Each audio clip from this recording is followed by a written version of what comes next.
Aujourd'hui aussi.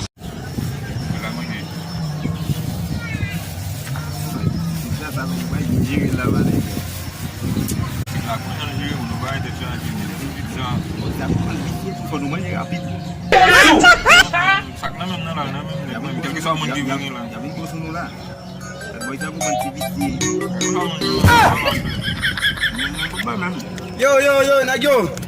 Pricey. See another.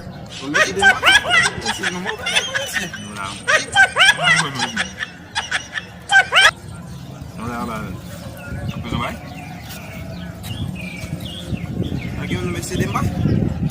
Yo no tengo que ver con ese. Okay,